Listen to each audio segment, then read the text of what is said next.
Shalom, shalom, shalom, shalom, shalom, shalom, shalom. It's your brother Yowana representing the Warriors for Yahweh Shai Michigan camp. It's another TikTok update. To start off, we're going to give all praise, honor, infinite glory to. Let's turn to the east.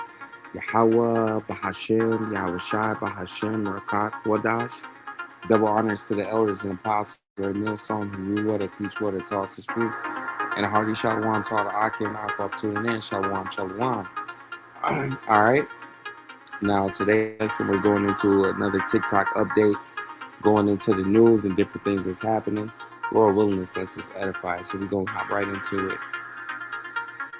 Y'all, these folks at AMC say a 2-pound beef hot dog meal is, let me make sure y'all see, $22.37. We asked her, we say, ma'am, how much is the ice cream? How much she say it is, friend? $6 fucking. No. My friend said, I'm going to take that shit. And very soon, we're going to be breaking and entering into these stores. Okay, they're going to be pillaging these stores.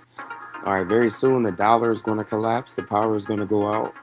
You know, these people, they're going to go crazy, man. You know, the shipping port's going to shut down. You know, trucks will no longer be bringing in goods. You know, it's going to get real bad out here. You know, you got the war over there in Iran. You know, Russia, Ukraine, you have many things just playing out behind the scenes. You know, the gas, they said they're about to lower gas. So inflation is going to be hitting even more. For 2 hot dogs, a pack of hot dogs is like what? Let's say at the most $4, $5. You know what I'm saying? With the bread, you know, $2 max. You know, so charge you $22 for a drink and 2 hot dogs is insanity, all right? So this is Proverbs 11:4. It says, riches profit not in the day of wrath, but righteousness deliver from death. So, you know, you having money is not going to deliver you. You being able to, you know, have a chip that's not going to save you. You being able to, you know, save money in a bank. You've been saving up, you know, stocking up, doomsday prepping. That's not going to save you. What's going to save you is righteousness. All right, that's what's going to deliver you in the times to come. Let's get this. Deposit into my account, as many of my colleagues have, but unfortunately, it was not the full amount owed. So still waiting on to be made whole with that. How dire has this situation been for yourself and your fellow TSA workers? I know hundreds have already left. How critical is it to get all of your pay as soon as possible? It's very critical. I mean, officers have gone into debt. Credit has been shot. Officers have been evicted. Cars have been repossessed. So in order, you know, that money is needed in order to get some sense of normalcy back to officers' everyday lives. This morning, I did receive a deposit into my account, as many of my colleagues have. All right, so this TSA worker, he's saying, you know, they got paid yesterday, but it still was enough, you know, and a lot of people that work as TSAs, they weren't getting paid for months. All right, so their houses, their cars, you know, other things got repossessed, you know, bills wasn't paid, you know, they probably got their lights cut off, you know, it's all different type of things that could have played out. But let me read this scripture out. This is James 2:5. It says, hearken, my beloved brethren, have not Yahweh chosen the poor of this world rich in faith? The Lord is dealing with the poor of this world, those that are at the bottom, those that are suffering, those that are not able to pay their bills and stay afloat.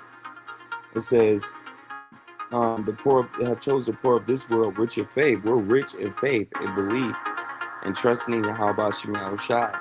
It says, in heirs of the kingdom, which have promised to them that love him. So if you love Yahweh Shai, you're going to push this truth. If you love Yahweh Shai, you're going to keep the faith. If you love Yahweh Shai, you're going to do what's needed, all right, to stay in this truth. All right, it says, in heirs of the kingdom, which he had promised to them that love him. So if you love Yahweh Shai, you're going to be able to get a piece of this kingdom, Lord willing. You know, as long as you suffer, you keep the faith, you keep push the names, you know, and do what's asked of you, you know, according to scriptures. Let's get this. Take over the Strait of Hormuz. You'd think it would be relatively for the world's most powerful navy to conquer this tiny but critical waterway that's only 30 odd kilometers across at one point, so they can finally get Middle East oil flowing back out to the world again. But no, it's not that easy. Attention all ships from now on. All navigating through the Strait of Hormuz is forbidden. For starters, imagine putting an American warship directly in harm's way, right in the highly predictable, tightly confined kill box that is the Strait of Hormuz. Unlike in open water, it would be attackable not just by air and by sea, but also by land, where a rocket or missile strike could be launched from mere meters away. That might give any defender only seconds, not necessarily minutes, and certainly not hours to react. And what if the US were to lose or sustain damage to a warship in the Strait? Two problems. First, that's a multi-billion-dollar loss heaped on top of however many injuries and deaths. A country that has a very low tolerance for loss. So basically, man, you know, the United States talking about, you know, they go in the Strait of Hormuz, and, you know, Trump calling it the Strait of Trump, you know, all these different things. They have no idea that the U.S., it will be very hard for them to, you know, go in and start war and take over this place. All right, so let's get to scripture, man. All right. All right, so this is, hold on, Salakia. All right, so this is Revelations 11:14. It says, the second woe was past, and behold, the third woe coming quickly. So World War is coming up very soon. All right, whether people believe it or not, very soon, you know, the U.S. is going to go to war against China, Russia, Iran, North Korea. And according to scriptures, they're going to lose. Okay, let's get this other scripture going into, you know, these shipping ports and things getting shut down.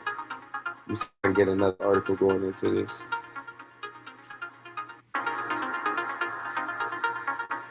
You'll see all these $200,000, $300,000, $400,000 houses. Well, here's one. All right. I want to show you what these son of bitches are made out of. You see that? Look at this shit. Hold on. It gets better. Okay. Now, behind all those bricks, right there, there's this. Ain't shit to it. Y'all want y'all's goddamn homes built out of fucking cardboard? 200 G's. 200 G's. See all the $200,000, $300,000, $400,000 houses. All these houses, you know, they built out of damn cardboard, man. You know, they built these houses with, you know, low grade things, man. And they sell it to you for a high price. Okay, a lot of these homes, they get cold. You know, they break down. You know, they have all type of problems. You know, and this is why, man. America is built with nothing but damn cardboard, man. You know, these different buildings, these houses, they're built out of cardboard. But our kingdom is going to be built out of precious stones, man. You know, I should grab that. Let me get this scripture that I had in mind first. See if I can find it. Salakia. All right, so this is 2nd Ezra chapter 15 and 48. It says, "Thou hast followed her that is hated in all thy work and inventions. Therefore said Yahweh, Bashim Yahushai." Right, all these different nations, all these heathens, all these people, they've been following after the mindset, the philosophies of Babylon the Great, which is America. All right, but now they're going to see what's going to happen. 2nd Ezra 15 and 49, "I will send plagues upon thee, widowhood." All right, a lot of women are going to lose their husbands. Poverty, a lot of people are going to be broke, you know, poor. Famine, a lot of people are going to be starving to death. Food shortages. It says sword, all right, the nuclear missiles, robodogs, drones, all right, guns, and pestilence, all right, sicknesses, diseases, to waste thy houses with destruction and death. So that's what's coming to the houses in America, man, is destruction. All right. Oh man. Let me see. There was another one that I wanted. I'm trying to scroll up a little bit.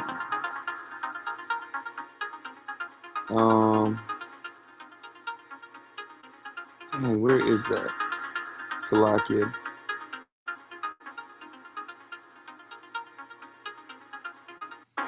All right, so yeah, this scripture, it's a fire scripture. That's what I'm looking for. All right. Dang.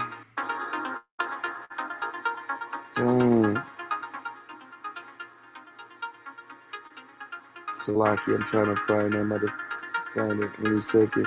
All right, so this is 2 Ezra 16 and 40.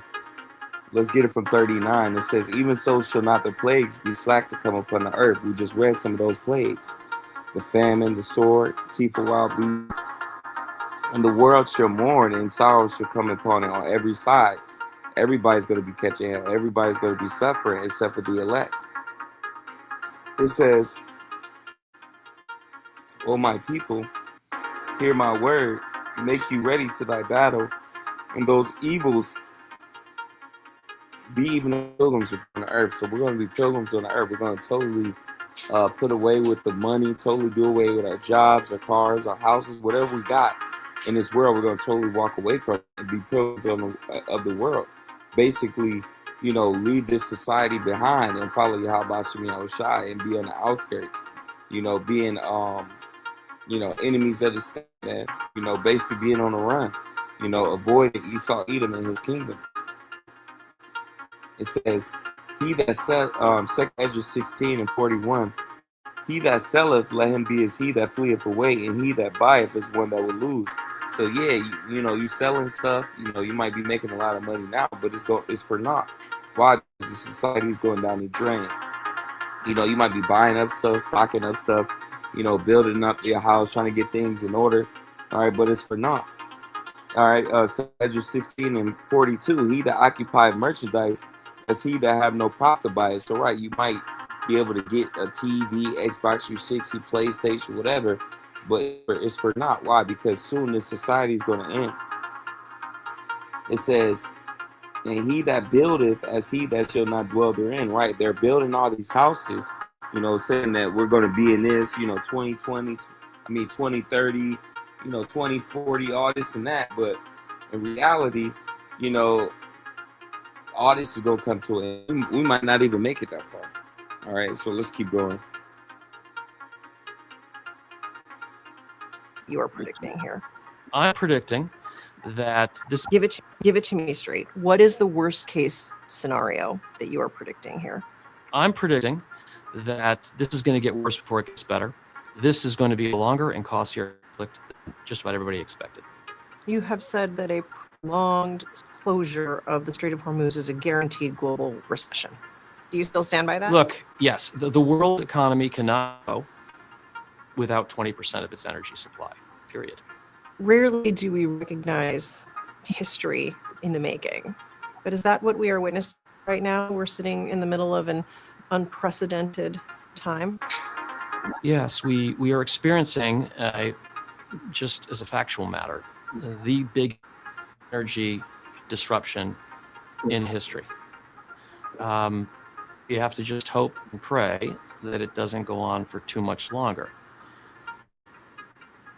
Give it to me straight. What is the worst case scenario that you are predicting here? Man. You know, hey, things are shutting down. America is closing, man. You can see every single day that, you know, we're getting closer and closer to the end. You know, and it's a very good feeling. All right. So we're gonna go into scriptures. Back here. All right. So let's go into scriptures. You know, if things keep going the way that's going, everything is gonna slow down, man. You know, this dollar is gonna crash. We're not gonna be able to get certain foods, you know, supplies and things that we need to stay afloat, man. This country is gonna go into the brink of darkness, man, and everything is gonna crumble. So this is 2 Ezra 6 and 22. And suddenly shall the sown places appear unsown. All these places, all these things that we thought would be forever, you know, everything that we thought would go on and on forever, it's going to come to an end. It says the full storehouse shall suddenly be found empty. All right, so these full storehouses, Kroger's, Myers, Target, Sam's Club, Costco's, all these different places, they're going to go empty. Why? Because shipping ports ain't going to be bringing in food and supplies anymore. These different trucking companies, they're going to shut down. The gas is going to be too expensive. They're not going to be able to get enough supplies to push them through the whole country. Things is going to get very crazy out here. People are going to lose their minds. And trumpets shall give a sound, which every man heareth, they shall solely be afraid. 2 Ezra 6:24, and at that time shall friends fight one against another like enemies, every man for himself. Civil war, gangs wars, race wars, people fighting for food, water, and protection. It says, and the earth shall stand in fear with those that dwell therein. Everybody that's going to be in the earth during Jacob's trouble is going to be afraid. And the springs of the fountain shall stand still. In 3 hours they shall not run. Whosoever reigneth from all these I have told thee shall escape and see my salvation in the end of your world. So that's what we're coming into. The end of Esau Edom's society, his rulership, his world. All right. Here's why. Right now, Iran is firing hundreds of drones and missiles. Breaking news, the U.S. is headed for a humiliating defeat against Iran, as overnight the Wall Street Journal reported that Donald Trump is willing to end the Iran war even if the Strait of Hormuz remains closed. As according to Trump and his aides, the mission to reopen the strait would push the conflict beyond his timeline of 4 to 6 weeks. And Trump also feels he can wind down the war against Iran and then diplomatically pressure Iran to open the Hormuz. And if that plan fails, then the U.S. would press Europe and the Gulf states to take the lead in reopening the strait. Meanwhile, Iran's parliament has a bill to impose security fees on the Strait of Hormuz, per Fars News. And if the bill becomes law, then Iran will impose a toll system that other countries would have to in Iranian rials to go through the Strait of Hormuz, which would breathe new life into the Iranian currency and bring it back from the debt which has been destroyed by U.S. sanctions. And the bill states it would also ban passage of U.S. and Israeli vessels through the strait, as well as banning any country that imposes sanctions against Iran. Breaking news, the U.S. is headed for a humiliating defeat against... Chapter 2 or 3. For the vision is yet for an appointed time. Right, it hasn't happened yet, but at some point it's going to pop off. All these different plays and these different things is going to play out. And Yahushua is going to return to save his people, the elect out of Israel, the so-called blacks, Latinos, and Native Americans. It says, but at the end it shall speak and not lie. Though it's wait for it, because it shall surely come and will not tarry. So even though it's taking its time and things are building up, it's still going to play out. Jacob's trouble, World War III, the second coming of Yahushua. All these things have to happen. All right. Here is simple. Choke off this incredibly narrow passage. It's a massive bottleneck where giant oil tankers are squeezed into just 2 tight shipping lanes, one for ships going in and one for ships coming out. They currently control 3 major islands positioned right along these corridors. Hidden deep inside them is a menacing network of underground bunkers and anti-ship missiles. So why is it so difficult for the U.S. to secure and clear the strait? While the IRGC doesn't use ships, but small boats launch in a 360-degree swarm attacks, the strategy is to take the bridges of larger ships. To make things even more complicated, the U.S. military would have to hunt down in those islands for each and every one of those underground bunkers using massive 5,000-pound bunker weapons. Take a look at the Middle East. This is how Iran is managing to block 20% of the world's oil transport. What's crazy is that major players like the UAE, Qatar, Bahrain, Saudi Arabia, Iraq, and even Iran itself all rely entirely on this one narrow corridor. First, let's look at the choke point. At its narrowest, the...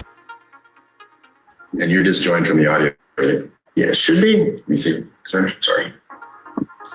Mariah, did I make this up? No. 5 seconds. So you don't have to go far. You're disjoined. Okay, you're good. Okay. False alarm. No, it wasn't a false alarm. False negative. Sorry. Yeah, don't joke around. I'm serious about this. It was happening. I understand. I'm just saying I can't see it, sir. We're good. Thank you. Get out of my room.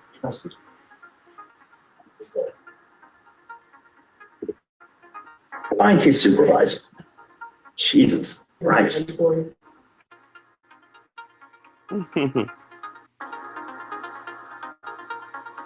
right. So this is Genesis 27:41. And the Esau hated Jacob, Esau being a so-called white man. Okay, Esau, Edom, that's their true name. All right. There's no such thing as black and white. Okay, those are new titles created from these devils, man. All right, the Lord named us by our tribes of who we are. We're the Hebrew Israelites. Esau, Edom, all right, is the so-called white man. Okay, it says that Esau hated Jacob. Jacob being so-called Blacks, Latinos, and Native Americans, because of the blessing where was his father blessed him. Esau said in his heart, the days of mourning for my father at hand, then I will slay my brother Jacob. And that's what's coming down to. All right. Edom is waiting for his chance to destroy us, man. You can see it right here in this video. You know, these devils, they got problems, man.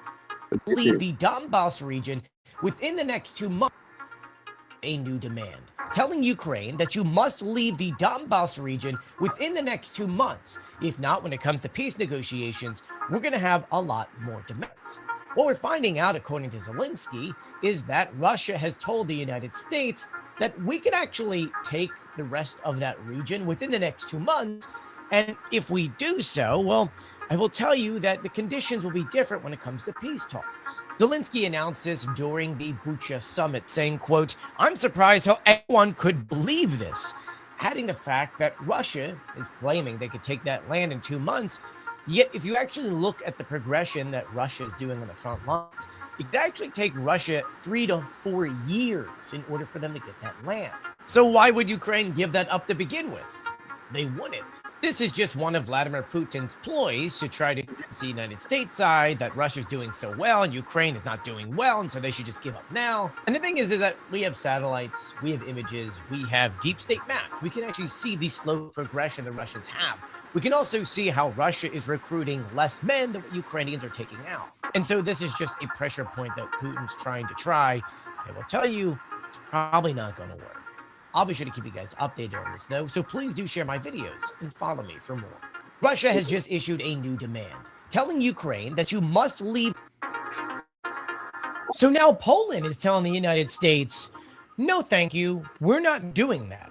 Because the United States has asked Poland, hey, could you redeploy one of the Patriot systems that you currently have inside of Poland all the way down to the Middle East? In which you got to remember that Poland right now probably has the largest stash of military equipment because that stuff is being used inside of Ukraine. And Poland's like, no, we're not doing that. Mostly because they have to protect, obviously, the munitions, but also their country and NATO. And according to the Polish minister, he said that Washington has suggested to Poland that they should send one of their Patriot batteries alongside with PAC-3 missiles down to the Middle East. And so his response was, quote, "Our Patriot batteries and their equipment serve to protect Polish skies and NATO's eastern flank. Nothing changes in this regard. We're not planning to move them anywhere." With their deputy defense minister also pretty much saying the same thing, that the systems are needed for national defense and, of course, the NATO defense, which, let's be honest, right now, that's more of a threat for NATO right now. So let me know what you think about this in the comment section below. I'll be sure to keep you updated, so please do share my videos and follow me for more. Going down. Famous Dex just scammed a fan for $1,200. Wow. And he was about to scam him for $8,000 more. Luckily, this guy didn't fall for it. But basically, he tried to buy a feature off of him, sent him the Cash App for $1,200. Received, and then he says, send me a phone number so I can send you the beat for the feature. Now he's not getting a response. This number is not responding to him. He's saying, dude, like, what are you doing? This is so messed up. Then finally get a hold of, I guess Dex's manager, who then gets a hold of Dex, and they're on the phone, and they're basically insisting that this guy sends another 8 bands to do a music video. And he's kind of like playing along, like, yeah, I'll do it. Just send me the feature first. Goddamn. And then Dex says, well, if you're going to do it, hell, do it right now. Bro, oh my God, this is so fucking cruel. Then obviously he didn't fall for that. Dex proceeded to block him. This is so messed up. Honestly, guys, like, Famous Dex, you got to have a wake up call, dude. It's like, bro, you're lucky to be making $1,200, let alone for something that you. These rappers going outside, man. All right, these rappers going outside. Zephaniah chapter 1. Let's get it from, let's get it from 18. It says, neither their silver nor their gold shall be able to deliver them in the day of the Lord's wrath, but the whole land shall be devoured by the fire of his jealousy. For he shall make us even a speedy riddance of all them that dwell in the land. So it don't matter how much money you got. It don't matter who you are or what name you got. If you're not with Yahweh Hashem Yahushua, you're going to be destroyed, man. All right, let's continue. be on the ground. Y'all better go pick them up. We don't even need no more penny production. Y'all tripping. They got 1 million pennies that be. False alarm. No, it wasn't a false alarm. False negative. Don't try. They have to open it up. They have to open up the Strait of Hormuz. I'm so sorry.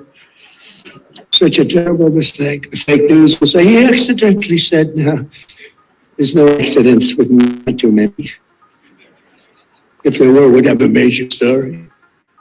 But they have to open it up. They have to open up the Strait of Hormuz. The Supreme Court tomorrow is going to hear arguments about your executive order trying to get rid of birthright citizenship. And I'm going. You're going to go to the Supreme Court tomorrow? I do believe. And just sit there and listen. Because I have listened to this argument for so long, and this is not about Chinese billionaires who are billionaires from other countries who all of a sudden have 75 children or 59 children in one case, or 10 children, becoming American citizens. This was about slaves. And if you take a look, slaves, we're talking about slaves from the Civil War. And if you take a look at when it was filed, all of this legislation, all of this, everything having to do with birthright citizenship, it was at the end of the Civil War. The reason was it had to do with the babies of slaves and the protection of the babies of slaves. And which justices will you be listening for most closely? I love a few of them. I don't like some others. And you know, you say what you want, but you have the ones that were appointed by Barack Hussein Obama and Biden.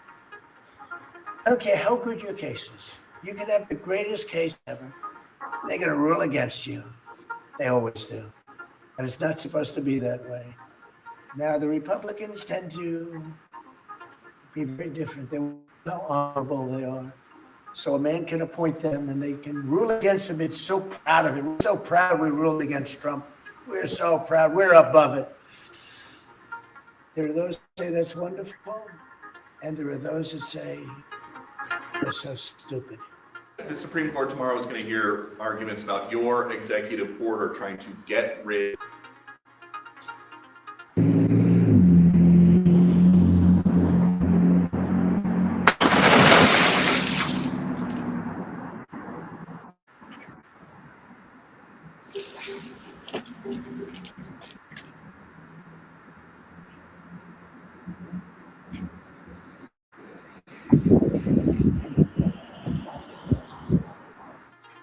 I think we're 2 or 3 weeks. We'll leave because there's no reason for us to do this. Look, problem with the Strait, a guy can take a mine, drop it in the water, and say, "Oh, it's unsafe." It's not like you're taking out an army or you're taking out a country or you. You said, "Can I come what?" What the fuck? Am I looking for someone? What the hell is this? I can't hear my car. What the fuck? I just came from the food hall. I'm just waiting on my ride. How the hell this happened? I just came from the food hall. I'm just waiting on my ride. We got to talk about this oil tanker situation because it's bigger than what they're telling us. Iran just hit a Kuwait tanker near Dubai with a drone. Now, on the surface, they're telling us no injuries, the crew is safe, there was no spills. Cool. But that's not really the point. The point is what they chose to hit. They didn't hit a military base. They didn't hit troops. They hit oil. And it matters because that region controls a huge portion of the world's supply of oil. We're talking about the routes that fuel literally everything. Gas prices, shipping, groceries, all of it. So when a tanker gets hit, it's not just about damage to one ship. It's a message. We can disrupt the global economy anytime we want. And let's be very clear, this did not happen in isolation. This is part of a pattern. More strikes, more tension, more escalation. And every time something like this happens, it gets us a step closer to higher gas prices, supply chain issues, and potentially a much bigger war. And here's the part nobody's really saying out loud. If all routes become unsafe, which they are, other countries have to get involved at some point, so they respond. And it just gets bigger and bigger. Lord willing, this lesson was edifying. I want to give all praise, honor, and glory to Yahweh, Bahashim, Yahushua, Bahashim, Rakak, Wadash. Double honors to the elders and apostles, the great millstone, who rule at a teacher, will tell us his truth. The hearty shalom to all the Akim, Akbar, to Shalom.